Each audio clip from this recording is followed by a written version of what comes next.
Every level of wealth has a sound. The sound your family makes when they see your number.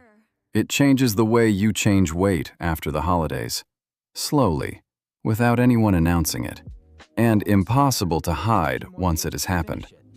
Today we walk through 8 levels of net worth, from 0 to 25 million, and what your family does at each one. Your cousin asked about your salary at 0. By $1 million, he had stopped asking. There is a specific event between those two moments. A single public detail that recalibrates everyone in your blood at the same time. We get to that event in the middle. Watch how this works. A caveat before we begin, because the rest of the video needs it to land correctly. The patterns I'm about to describe are statistical, not universal. Plenty of families deliberately resist this gravity. Plenty of families don't have enough wealth variance to register it at all. Plenty of families are tight-knit in ways that make the social physics irrelevant. I'd argue this matters more than the patterns themselves. The video describes a tendency that shows up across many extended families in modern Western middle-class settings, particularly when one member's wealth diverges meaningfully from the rest. If your family doesn't do this, read that as a virtue in your family, not a flaw in the video. Level 1. Net worth around 0. You're in your early 20s, maybe late 20s. You have a job, maybe 2. You have student loans that match or exceed any savings you've accumulated. Your family talks to you a particular way at this level. They ask about your direction. Your mom asks if you've thought about what's next. Your dad mentions a coworker whose son went into something more practical. Your aunts wonder, in a particular tone, when you're going to get serious. The conversations are about your becoming. They feel free to give you advice because the gap between their authority and your position is wide and obvious.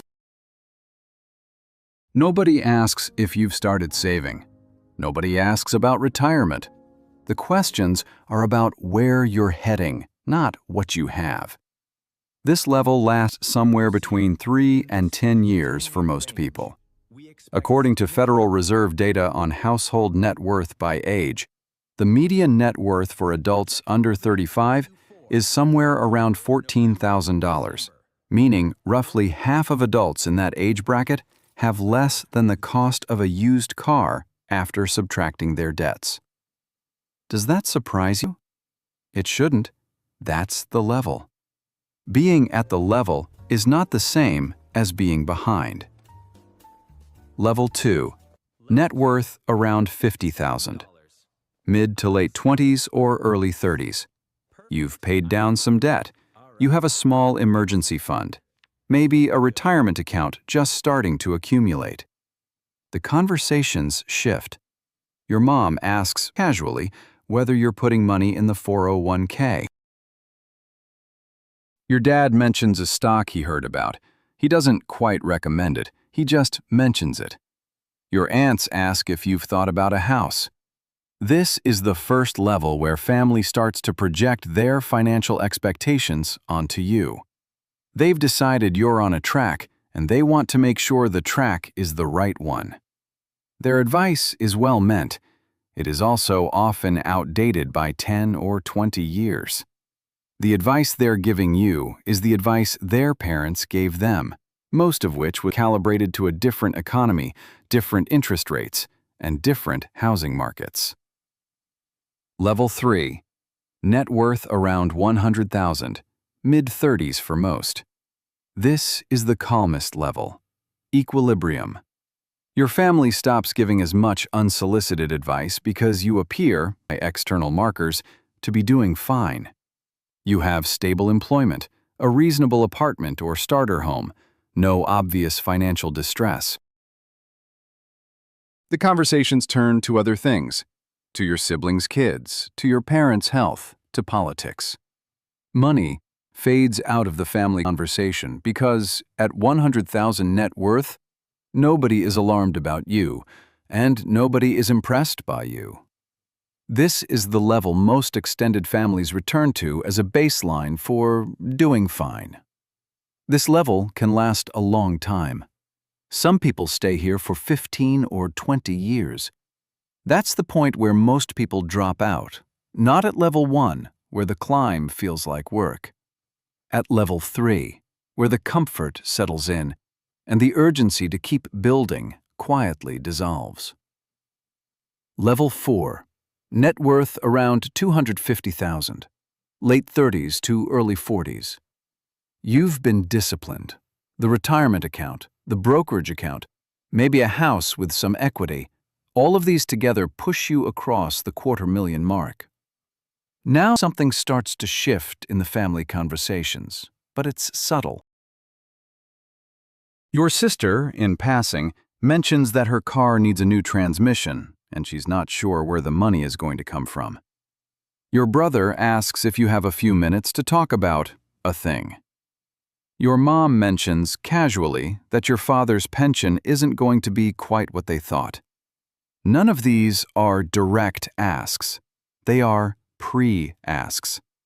They're the family equivalent of a sales call, where someone asks a few open-ended questions before they get to the point. You haven't done anything different. The family has registered that you might have capacity to help. The registration is mostly accurate. You are now the highest net worth member of the immediate family, statistically. It moves one direction.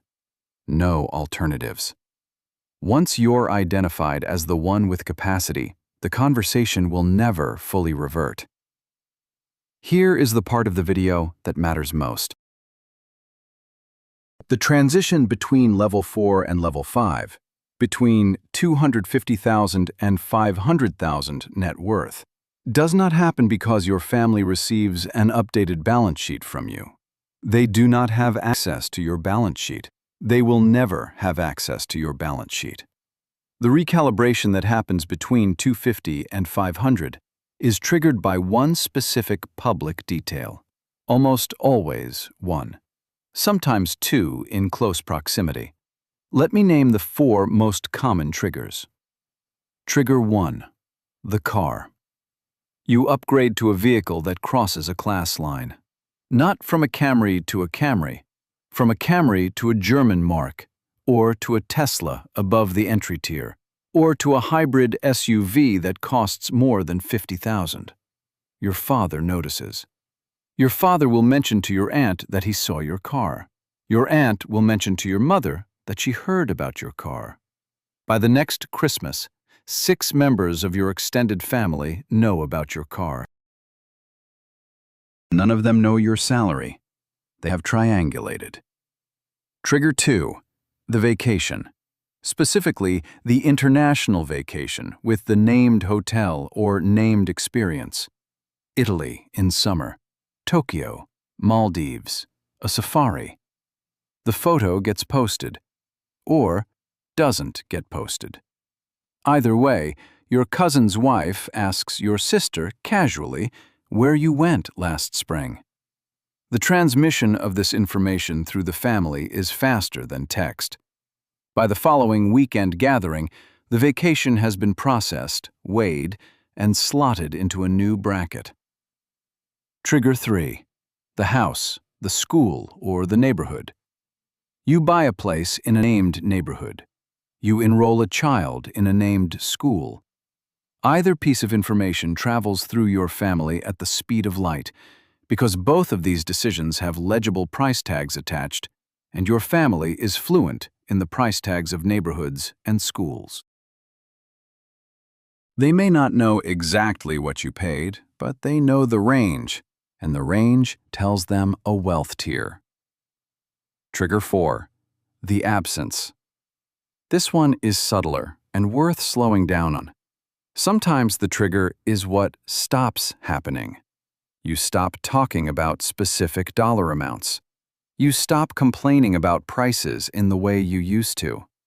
You stop asking your dad for opinions on financial decisions because you have moved past the level where his advice is relevant. The absence of money complaints is a powerful class signal.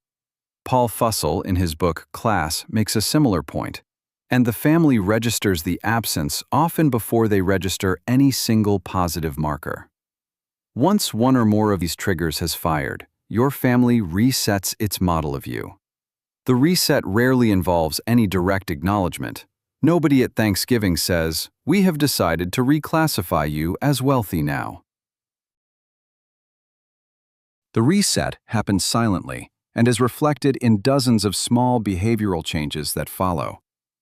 Which one fired in your family? Was it the car, the vacation photo, the school, the absence? Most people who notice the recalibration can identify the specific trigger if I ask them clearly. The recalibration is about them processing the new information, not about you. You did not change between level 4 and level 5.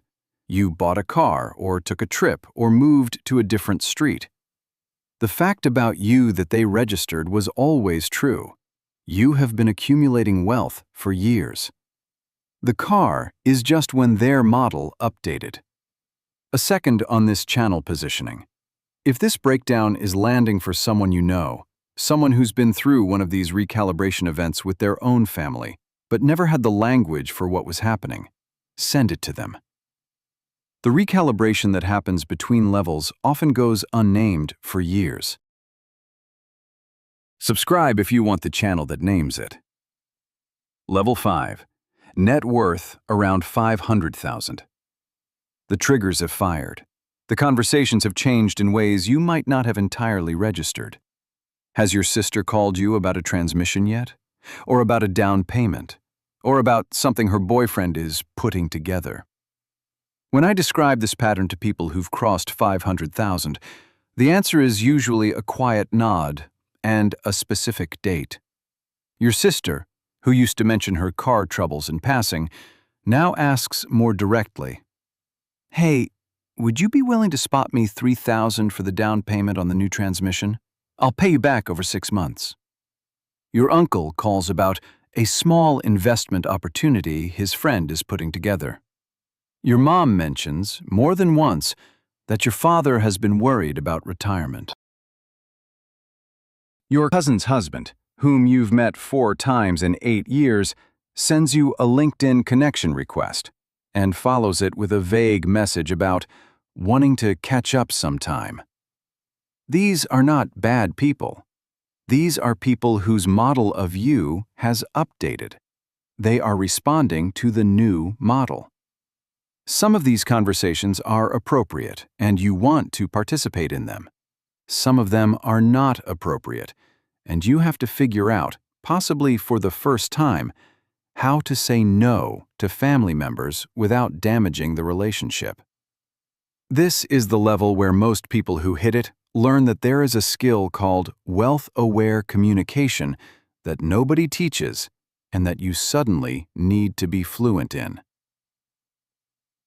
Level 6. Net worth around 1 million. The cousin stops asking. Specifically, the cousin who, for 2 decades, would ask about your salary at family gatherings, at level 1 in jest, at level 3 out of curiosity, at level 4 with a slight calculation behind the question, stops asking. He doesn't announce that he's stopped asking. The question simply vanishes from his conversation with you. He becomes more careful with his words around you, more measured, occasionally more deferential. People in the family who were comfortable joking about money around you become quiet on the topic. You become a subject of conversation when you're not in the room, in a way you weren't before. Has yours stopped yet? Can you remember the last time he asked? Most people who've crossed 1 million can name the rough year, even if they couldn't name it before they started looking. None of this is hostile. Most of it is respectful. But the social ease that existed between you and your cousin at level 1 is no longer present. It moved somewhere. Write down the date when you noticed your cousin stopped asking. We'll come back to that date in a different video. Level 7. Net worth around 5 million. The uncle calls. The uncle who has been politely distant for 15 years calls with an amazing investment opportunity his friend in real estate is putting together. He hasn't called you in years. The family WhatsApp group treats you differently. The messages directed at you become more performative, more curated, less casual. At family gatherings, when an adjacent topic comes up, investing, real estate, business strategy, people defer to your opinion in a way they didn't 5 years ago. You haven't gotten any smarter on these topics. Your authority on them in family conversations has tripled. This is a kind of social inflation. It also, unfortunately, comes with a cost. The relationships are subtly more formal. Some of the people you grew up with don't quite know how to be casual with you anymore. They're not doing anything wrong. They're adapting to information they registered, the same way you would adapt to a friend who became famous. Level 8. Net worth around 25 million. The silence. At this level, a strange thing happens. Most family conversations with you become slightly tentative, slightly careful, regardless of how warm the underlying relationships are. People mention inheritance only when you're not in the room. They mention philanthropic interests vaguely.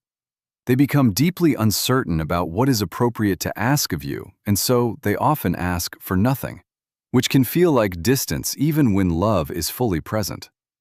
Wealthy people, sociologically, often report becoming lonelier with extended family at this level. Not because love disappeared, because the physics of the relationships moved. The brother who used to crack jokes at your expense now smiles politely. The mother who used to give you unsolicited advice now waits to be asked. The sister who used to tell you you were being stupid now hedges everything. These shifts are not betrayals, they are calibrations.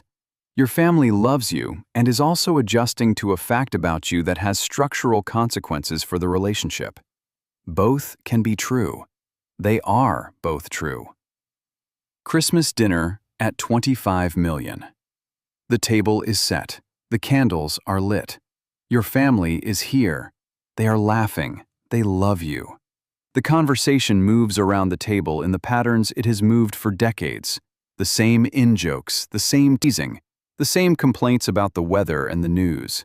And underneath the conversation, in a layer nobody talks about, there is a different physics. The cousin asks about your work in a way he never used to ask.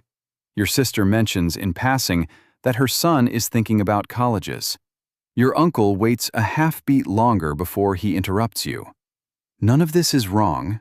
None of this is hostile. It is the sound of a family at the highest wealth level.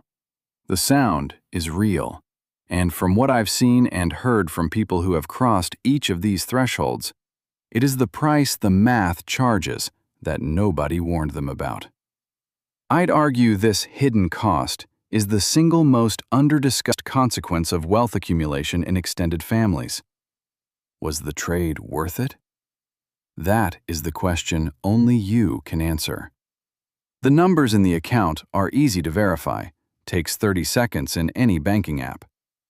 The other math, the math you're doing across the table from people you have known your entire life, is the harder one.